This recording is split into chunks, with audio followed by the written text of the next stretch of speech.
Welcome to the BuyBox Experts podcast. We bring to light the unique opportunities brands face in today's e-commerce world. Hi, I'm James Thompson, one of the hosts of the BuyBox Experts podcast. I'm a partner with BuyBox Experts and the former business head of the Selling on Amazon team at Amazon, as well as the first account manager for the Fulfillment by Amazon program. I'm the co-author of a couple of books on Amazon, including the recent book, Controlling Your Brand in the Age of Amazon. Today's episode is brought to you by BuyBox Experts. BuyBox Experts takes ambitious brands and makes them unbeatable. When you hire BuyBox Experts, you receive the strategy optimization and marketing performance to succeed on Amazon. We also support investors with due diligence services. Go to buyboxexperts.com to learn more. Before I introduce our guest today, I want to send a big shout out to the team at Getida, a global leader in Amazon FBA auditing and reimbursements. Getida analyzes your Amazon data, reconciles your FBA inventory, and files claims for reimbursements on your behalf. To learn more, check out getida.com. Our guest today is Liz Adamson, VP of Advertising at BuyBox Experts. Liz has been working in e-commerce for more than a decade, including founding her own firm, Agility, that merged a couple years ago with our firm, BuyBox Experts. Liz specializes in helping brands to develop marketing and advertising strategies for e-commerce growth companies. Now, it's not every day we get to do this kind of a conversation. And so I want to start by outlining just about every day I see posts on LinkedIn where someone is touting observations on how you can improve your spending habits around Amazon PPC.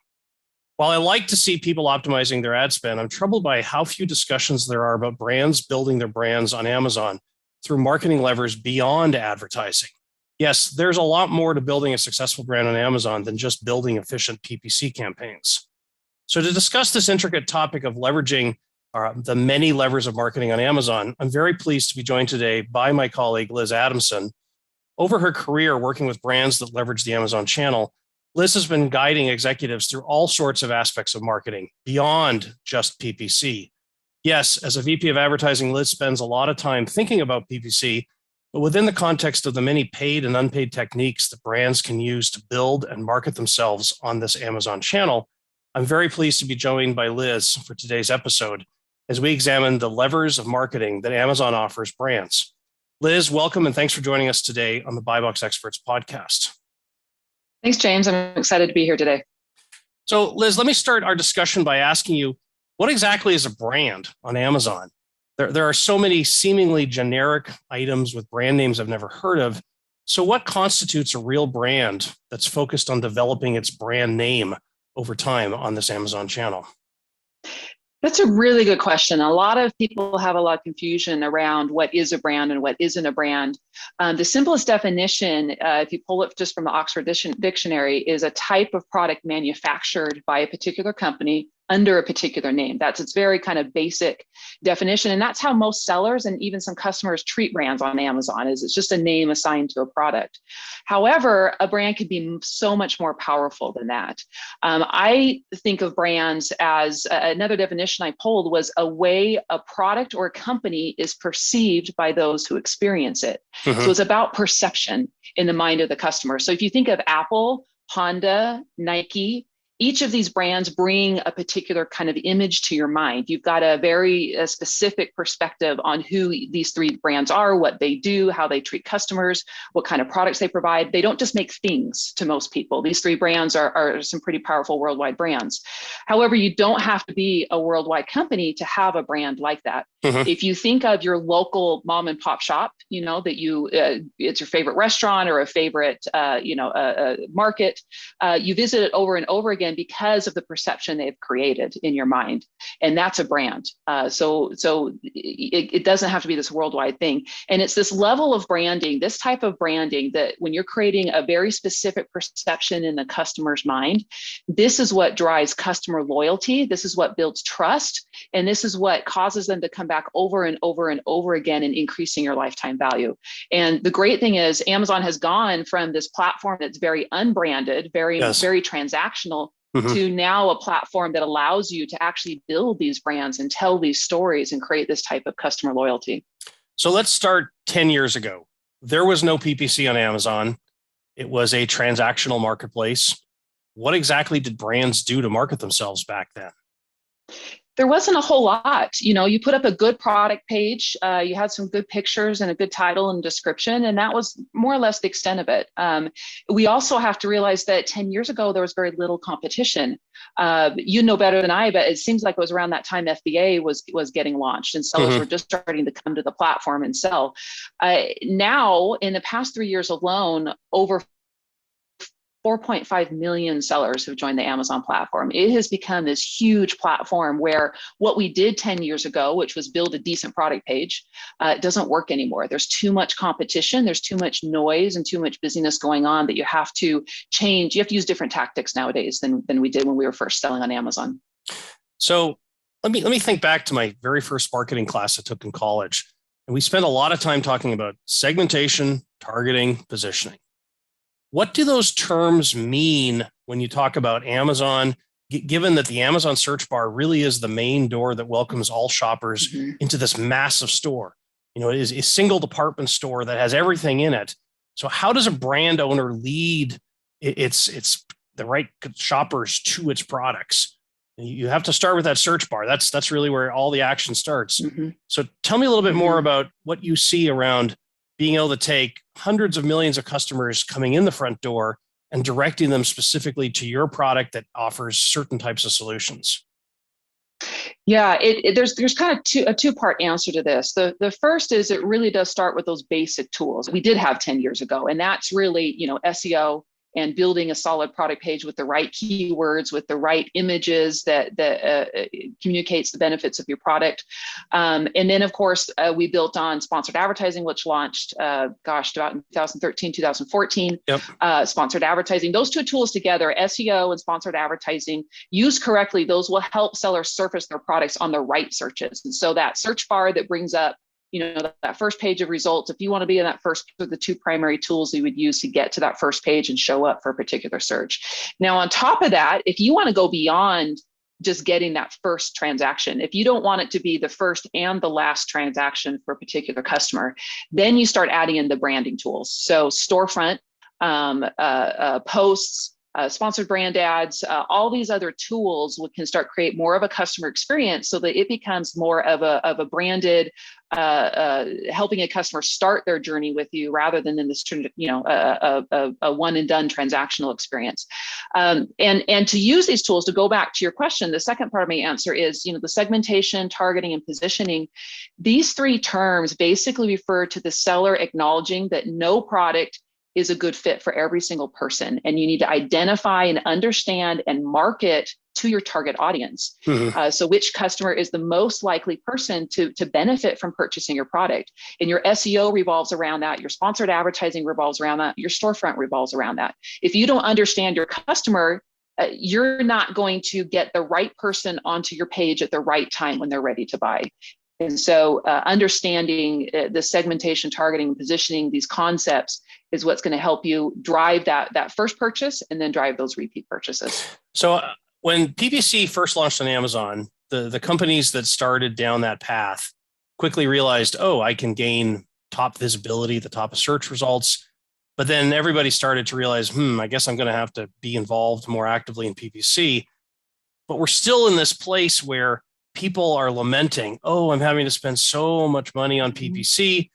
It kind of feels like too many brands are ignoring all these other activities that they could be pursuing to also create a better brand. Yes, they may not get that initial visibility that PPC provides, but to your point, if all you're trying to do is create a bunch of individual transactions, that's going to be a very sad existence. So let's go through some of these specifics that you talked about earlier. A core issue now and in the past has always been SEO and optimizing your listings. In your view, what are the most important components to building a high quality listing, even if PPC is going to be separate from that activity? Yeah, and it all begins with that product page. I tell clients a lot that I can drive as much traffic as you want to your product pages, but it's not going to do you any good unless that page is ready to make the sale. That page is your salesperson. It's that person who's convincing a customer to buy and why they should, what the features and benefits are of your product. And really all those components on the page are critical. Everything from the title to the images, to the bullet points, to the A+ content, to the reviews that you have, all those pieces have to come together to tell that brand story. To what my marketing professor used to say was, you have to be able to communicate what makes your product different, better, and special. You're trying to differentiate yourself from the competition and explain to the customer why they should buy from you, or as opposed to your competition, or why your product will solve their particular problem. So PPC without a high quality product listing is basically about shoving a bunch of people in your store only to have them walk out of the store. So if you can, you can create a high quality listing that starts to answer people's questions around why they may or may not be interested in that product, that's going to start to make it worthwhile to be spending money on PPC.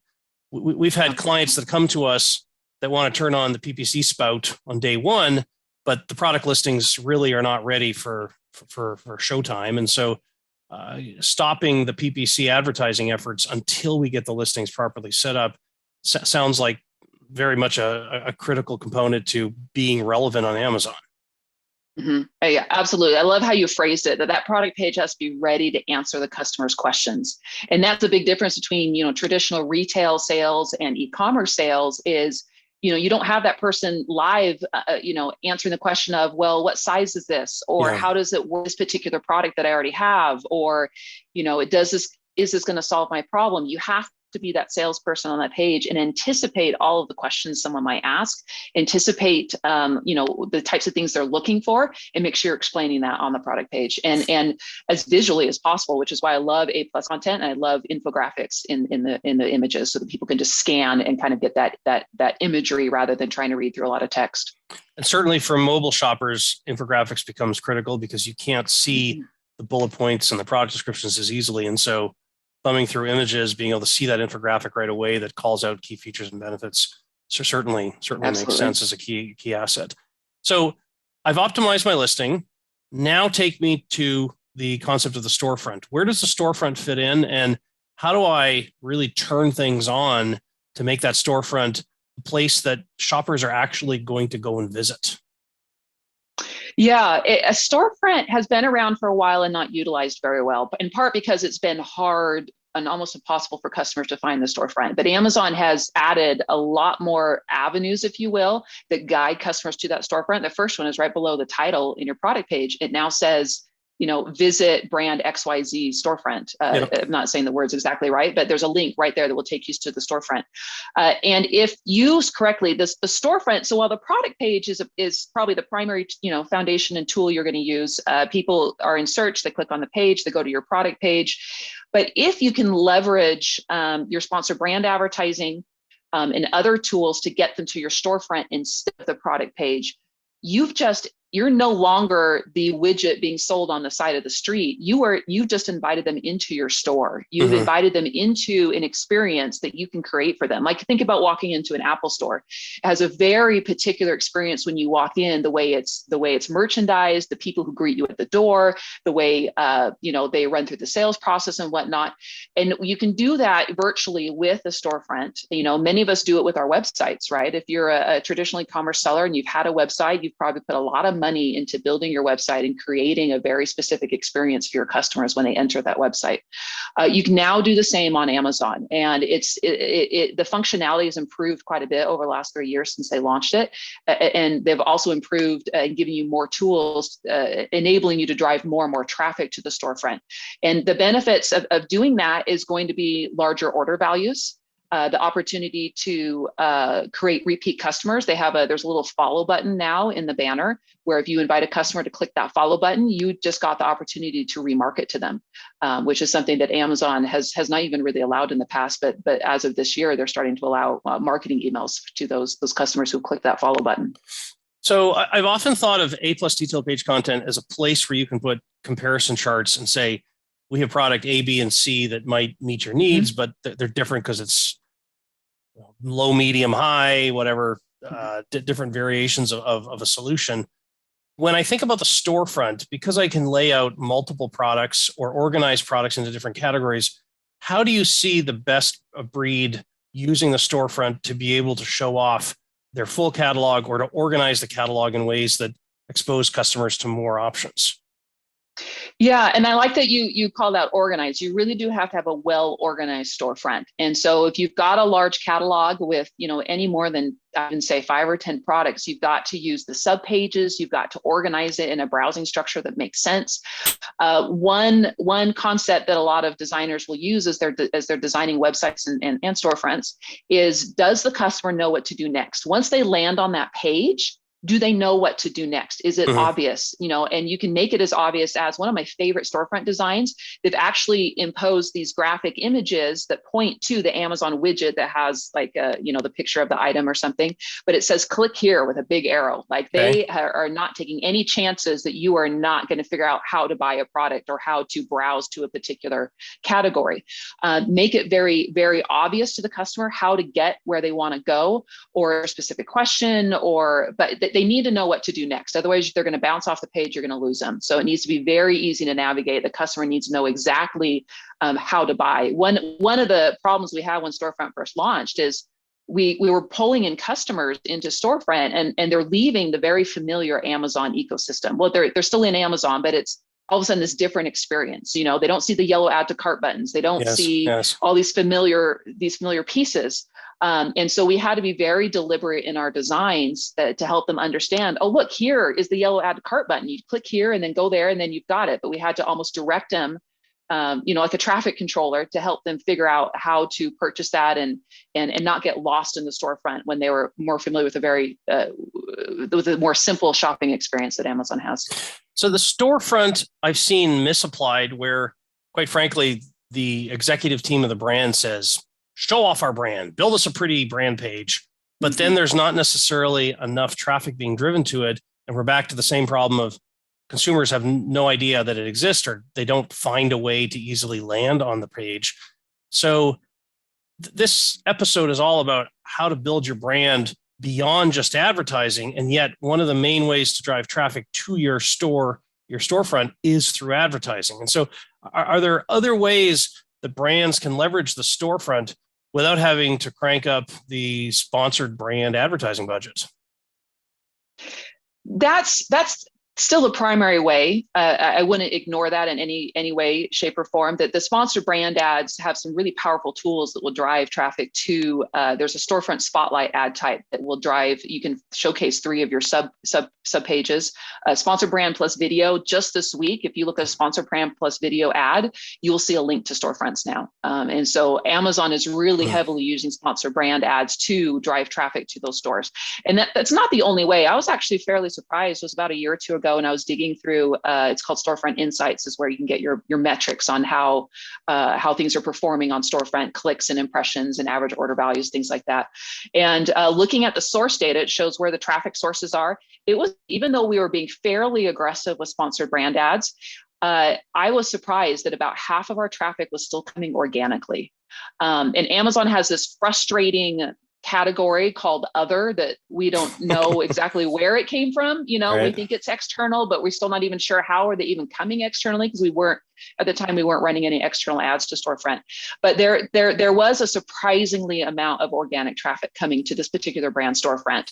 And so even if you're not interested in sponsored brand ads and driving that traffic, know that customers will find it. And if you're not ready for that traffic, you've just missed a sale. So let's talk about some of the external forms of traffic that you could be leveraging to drive to your storefront. Sometimes social traffic, maybe you're doing different types of product inserts. How do you leverage the storefront? Again, you can get a shortened URL that looks good. It makes it easier for customers to be able to go and manually type in to find it. But beyond paid traffic, tell me a little bit more about how do we get people to go see that storefront? It sounds like a very, very ideal place to be able to tell your overall story.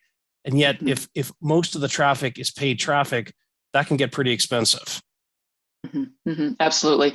Yeah, Amazon loves external traffic. So if you've got a Facebook presence, Instagram, TikTok, whatever it is that you're using to promote your product off of Amazon, definitely experiment with driving some traffic into your branded Amazon storefront. Amazon loves that traffic. It will reward you organically as it sees that traffic. It will, and the reality is a lot of the customers who are finding your brand on social media or other places on the internet, they're probably going to come and check Amazon first. You might as well drive them to your storefront, show them the robust offering that you've got there and allow them to browse your catalog. So yeah, and I get a lot of questions too. Well, why should I drive traffic to Amazon if I have a website and I, don't have to pay the 15% referral fee and some other things? I'm still a huge proponent. I mean, that's very true. There's going to be a business case for where you drive your traffic when. But part of that business case is if you're trying to get a product launched on Amazon and just need to get that flywheel moving. We talk a lot about the flywheel, where it takes a lot of effort to get it moving. And once it gets moving, it can, a lot of great things can happen. So to get that flywheel moving, it does often make business sense to divert any advertising you're doing to, away maybe from your website for a short period of time or a sub target of the customers you're targeting to drive them instead of your website, to drive them to Amazon for a short period of time to be able to start moving that flywheel. And then you could go back to sending it to your website if it makes more financial sense. You talked about the follow button, talked about Amazon posts, got Amazon Live. Take me through some of these other vehicles that Amazon provides brands to engage with customers and engage with hopefully repeat customers. Yeah, this is probably some of the most exciting developments I've seen this year from Amazon is this ability to actually create followers of your brand on Amazon. And they're doing that intentionally because they've heard the feedback from customers that they want to be able to remarket, they want to be able to build brand loyalty and so on and so on. So Amazon post came out a while ago, probably about a year ago. It's a very Instagram-like look and feel. You've got a nice image and then a little caption under it. And you can create a feed of these posts that someone can follow and get notifications when you are posting things. And it's a way to promote your product, share recipes, show how it's used, how-to things, lifestyle videos, things like that. The My Customer Experience tool, which just launched, these are these emails that if you have followers, and you can generate followers one of two ways, through your storefront or through these posts that we just talked about. As you get those followers, you can build up an audience, basically an email list that Amazon will now let you use. And right now it's still very bare bones, but they're right now letting you basically anyone who's purchased from your brand and followed you from the last 365 days, you can now send them a email showcasing a product that you just launched. And so if you're building your brand and launching new products, you can now market to customers who've purchased from you before and are following your brand and send them a direct email. And this isn't advertising. This is a direct email that goes straight to their inbox saying, hey, we just launched this product. Do you think you'd be interested in it? Come take a look on Amazon. That's something I'm really excited about is this email marketing tool. And they've told us, Amazon has mentioned that they're going to continue to grow it's very templated. You can't, get very creative with it, but they're going to grow the number of templates that they have. They're going to grow the number of options you'll have to be able to send these emails out to customers. And then the Amazon Live, that's been around for a couple of years now, and it's been a little hit and miss, but over this last year, we've seen it really start to take off, especially with people using influencers too. Amazon actually has its own set of influencers that you can kind of pay to hire to showcase your brand and do an open box demonstration or talk about it or whatnot. And so you can pay an Amazon influencer, you can do it yourself to basically create live videos. Again, you can do a how-to, you can do, recipes, you can do all sorts of different things. And so something to keep in mind, though, is this isn't, as we've experimented with this isn't a bottom of the funnel tactic. We don't see a lot of people purchasing from an Amazon Live video. What we do see is them following, them rewatching them over and over again and becoming these brand loyalists that we want to create. It's very top of funnel and it creates this story and this engagement. And again, as we talked about in the beginning, it creates this perception, this branding in the customer's mind as they start to develop, and get an understanding of who you are and what kind of problems you can solve for them. So how do I get people to actually watch my Amazon Live videos? I could create all this high quality content. It could be shown in the middle of the day. but ultimately I need someone to turn on the TV and turn on my channel. So how do I do that? How do I get them to watch my Amazon Live? My understanding is you can post this for free. If you have a low production way of creating this video content, that's great, but it doesn't mean anyone's going to watch. So tell me a little bit more about that. Amazon rewards frequency, first of all. So there's an Amazon Live page where all these videos are going throughout the day, and people can go and click and watch and things like that. And in order, it's again a kind of an SEO thing. If you want to get good ranking on this page, you have to post frequently. And so the more frequently you post, the more Amazon is going to start showing your video on that page, and inviting customers to look and see. What does frequent mean? Every couple days? I don't have the numbers in front of me, but yeah, probably I want to say, at least once a week, probably twice a week, maybe a 20-minute video or so. But once a month is too infrequent. I'll say that for sure. Okay. So you need to be doing probably at least weekly, running for 15 to 30 minutes. And that will get Amazon's attention that, oh, this is a prolific, video producer. We're going to keep showing their videos. And then as people watch them and like them, as people start following your brand, they will actually get a notification every time you go live. So again, using those follow buttons and all those, opportunities Amazon's giving us to create these, this kind of social media type following, that's how they'll get notified that you've gone live again and there's another video to watch. So as I think about some of these brands that are trying to build up their Facebook followers, and we can talk about how they might do that. One of the challenges that so many brands have with Facebook is that it's very much a one-way communication. They're basically saying to consumers, hey, look at what we've done. Look at our new products. But there's not much pulling people in and getting followers to actually provide content. And then when I think about the process of saying, I'm going to become a prolific Amazon Live producer, here's all this content that I'm going to leverage for Amazon. Can I use that content and repost it on Facebook?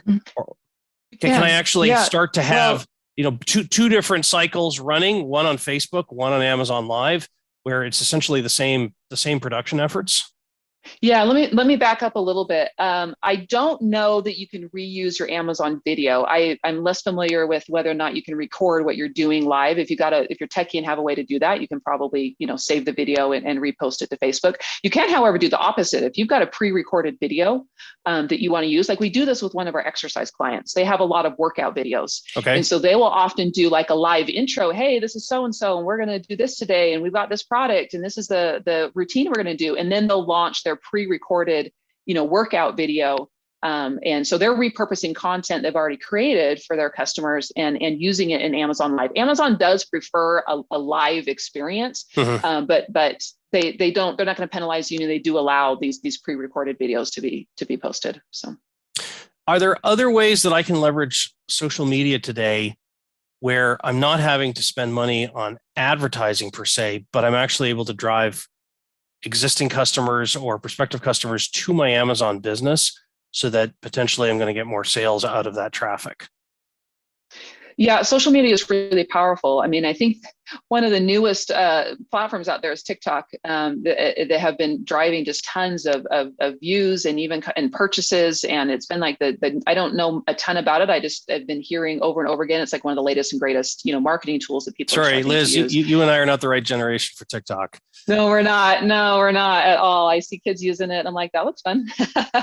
but it tools like that, staying abreast of developments, like being smarter than I currently am about TikTok and figuring out how to use it. And you can leverage these new audiences and this new opportunity and drive traffic to, whether it's your website or Amazon storefront, wherever you're selling your products. But you've got to stay up to date with all these new apps and social media opportunities and these things that seem to go viral overnight, and leveraging, creating compelling content that people want to follow, that's engaging, that's funny, that's informative, whatever your niche is. If you can create an audience of people who love to watch your videos or read your posts or engage with you on social media, and then using that to drive your traffic to where you're selling your products, it's a great way. And if you've got a solid brand, what your marketing message is, who your target market is, social media can be a fantastic way to gain followers and then drive them to where you're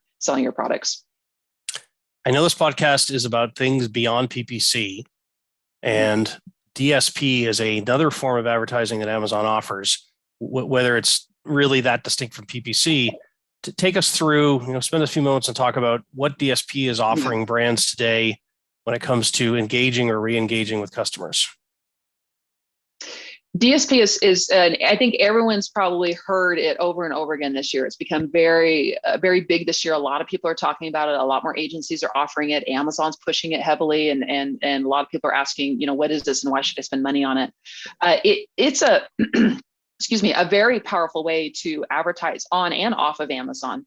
And what I particularly love about it is the ability to retarget. We have that it's in sponsored display to a certain extent. A lot of people are experimenting with sponsored display and the retargeting options they have there. But DSP adds several more layers of targeting. I can exclude certain audiences. And this is where that whole positioning and segmentation becomes important in understanding your target audience. Like, you don't necessarily want to be advertising to every Tom, Dick, and Sally out there. You need to understand who your audience is, and then get rid of all the other people that are not going to buy your product. And DSP allows you to do that.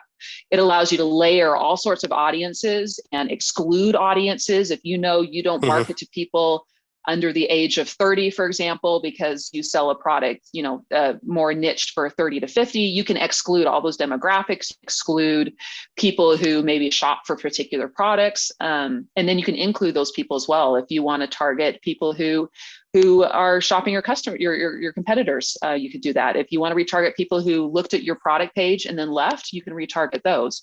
If you want to retarget people who maybe you sell protein powder and you want to make sure that they're coming back to buy a refill again and again and again, you can exclude the people within the last 30 days and then target to everyone else who's purchased your product in the last, 6 months or so, whatever your life cycle is for your products, however fast it takes them to consume those. And so you can make sure you're front and center to a variety of different customers and be very, very specific as to which customer sees your ad. And one thing I love about DSP is it allows you to be wherever your customer is. And so if they're reading on CNN.com, I can push ads over there. If they're on Twitch, I can push ads there. If they're watching TV on their Amazon Fire, I can push ads there. And so wherever they are, we can be advertising to them and advertising to them at the moment they're either interested in a product like that or ready to purchase that product. I want to throw a little bit of a curveball here. One of the areas where I see brands underutilizing the opportunity to talk to customers and tell their story is around product packaging. And when I see what customers do or don't know about brands and how engaged, whether it's transactional or actually a repeat customer and a loyal customer, I'm often a little stunned by how little time goes into product packaging for many of the Amazon brands. So tell me a little bit more about your thoughts on how can brands be leveraging better product packaging to be able to engage with customers who do make that first purchase, allowing them to tell the story and hopefully bring them back for another purchase. Yeah, absolutely. Especially in selling on the Amazon marketplace, where you're that much further removed from the customer during the transaction. It's so much more important to have branded and well thought out packaging. So as that product enters the customer's home, and I've got a product right here. I just picked up a Google Nest thermometer, and it's very, it's got the logo, it's got the product, it's a very nice packaging. It's got, this nice image on the back. Making an experience, because that's what branding is about. It's about creating an experience. So as you create an experience with your packaging, and a customer will remember that packaging. You can put in inserts that with warranties, or to direct them here or there to shop for more products, offer coupons on an additional purchase, things like that. That you have to look at the packaging as just another way to, again, engage with that customer and stay in touch with them, really. Let me ask, if I'm a startup brand on Amazon, I don't have a lot of margin to work with because cash is tight and I'm getting started. How should I be marketing my brand on Amazon? Yeah. I don't have this infinite PPC pipe that some established brands do, and yet I want to figure out how to build my flywheel. Take me through what you would do if you were in the shoes of that type of entrepreneur.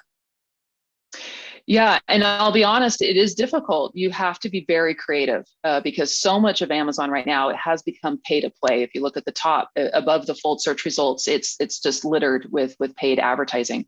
But it's not impossible. You just have to get super creative, and just there's a lot of elbow grease that goes into this, and Yep. it goes back to a lot of what we talked about: social media, influencers, packaging. And again, focusing on building your brand as a personality that customers will think of. Once they purchase your product, they're so enamored with it, they want to come back and buy your newest launch or buy a refill or whatever it is. And definitely leveraging products, the free tools like Storefront, Posts, and Live, to help create that brand story that you've created and help build up that following. So it can take a little bit longer to launch without investing heavily in PPC. But if you're patient and if you're creative and scrappy, you can use these types of social media tools and brand tools to help kind of create, attract followers and remarket and build up that brand loyalty and following. So you talked about at the beginning of the discussion that, for a lot of brands, if they allow their brand to be nothing but a widget with some custom packaging on it, it will be just another widget. And so as we think about, I'm a new brand, I'm getting launched, I don't have a lot of margin, I need to tell my story. To what extent is the mere telling of a story going to differentiate your brand compared to so many brands that never bothered to tell the story? They really are just the widget with custom packaging. Yeah. Yeah. It goes back to, I think goes back to what kind of story do you want to tell? And there's a number of ways to brand. You can, it can be, let me back up a little bit more. It's when you build a brand, you usually want to build that brand based on your own personal values or the values of your company, right? Mm-hmm. So if you are a scrappy startup, retro, I don't know, think of whatever adjective you want, build that into your branding, and then you will appeal to that customer. If you've got a workforce of 20 things right out of college and they've all interned with you, and you've got the pool table in the office, and you've got this very certain vibe in your offices, I'm just going to use that as an example. Find a way to leverage to insert that into your brand about how fun and hip and scrappy you are, and you'll appeal to that same market segment. With your messaging, with your social media posts, with your product design, with your packaging. So you have to know who you are first as a brand. How do you want to be defined? What kind of values do you have? And you can even pick causes, like maybe you're into the environment, and maybe you plant a tree for every something that's been purchased. Right. You can find a cause, you can find values, you can find personalities, and build that into your branding, and you'll attract people that those things are important to as well. So I'm now no longer a new scrappy brand. I've been on Amazon for a while. I've started to experiment with some of the different tools. Mm-hmm. Let's say I'm 6 to 12 months into my journey on Amazon. I'm starting to get some sales. I'm starting to build up enough margin that there's opportunity for me to do additional things. What should I be migrating towards when it comes to both advertising and marketing levers that Amazon makes available to me? I can't do everything on day one. So how do you think about the sequencing of options? Yeah, that's a really good question. We start with the marketing funnel, and if people familiar with the marketing funnel or not familiar with it, the bottom, it's an upside down triangle. The bottom of the funnel are people ready to purchase. They have decided they need a product that solves this problem, and they're going to Amazon and they're going to purchase whatever they find. And then as you move up the funnel, it's people who are still researching the product, or people who are maybe just starting to think about, this problem that they want to solve. So we start with bottom of the funnel with those people. That's the low hanging fruit. Those are people who have their wallets out, so to speak. They're ready to buy. We just need to show them the product. And so that is those optimized product pages. It's that storefront. It's sponsored product ads specifically. Those are very bottom of the funnel. And I would sprinkle in sponsored brand ads as well, just very, very targeted sponsored brand ads. I wouldn't be very broad with those, but you can do a lot with a small marketing budget. Usually we'll spend, between $3,000 and $5,000 for a handful of SKUs to run just a very basic bottom of the funnel. That's advertising. Monthly spend you're talking about. Yep. Yeah. Monthly spend. So that very basic bottom of the funnel of sponsored product and a little bit of sponsored brand would be what you'd want to do to get started when you're ready to start investing in advertising. So let me ask you this, additional marketing tools that you expect or would like to see Amazon build or tools they have today, you want to see them evolve so as to give brands more marketing capability, not more advertising, but more marketing capability. What are your thoughts? Yeah, I would love, and we know Amazon's doing this, but I would love for Amazon to really get serious about this new manage your customer experience tool. Like they're kind of beta testing it, launching it, see how it works. I would love for them to really get behind that, give us more kind of templates to use, let us customize those templates, and really create like a well thought out opportunity or email marketing list, basically, that we can use to market and do email follow. Emails are free. We're not paying for it right now. And email marketing is used heavily in the rest of the e-commerce world.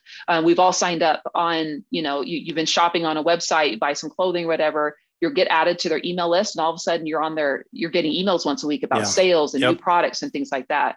So I think it's one of the next big things Amazon really needs to look at if it wants to continue to attract brands to the platform, is we need to be able to remarket. Another kind of exciting thing is we're kind of watching with curiosity this the whole Amazon Live experiment, and wondering if they're going to try to build it as large as a YouTube experience, where and create it into this viewing experience where people will just, oh, I want to go watch videos on this. I'll go to the Amazon Live platform and watch, I'm into recipes and cooking, and I can go watch my cooking shows on Amazon. And as an added bonus, I can click and buy my ingredients, or I can click and buy the pot that they're using. Or can I actually go back now and look at stuff that has been posted in the past on Amazon Live? Is there an indexing or a database of stuff? Great way to do that. I'm less familiar with that, but there's not a great way to do that. That's one of the things I'm hoping Amazon will do, actually, is right now on your storefront, you can create a subpage that has your Amazon posts.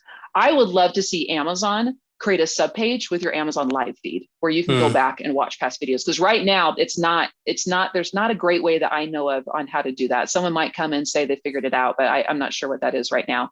I would love for Amazon to make that easier, where you could, in essence, have your own YouTube channel on Amazon. Only it's an Amazon Live channel where people could go in and watch past videos and then purchase products based on whatever it is you're demonstrating.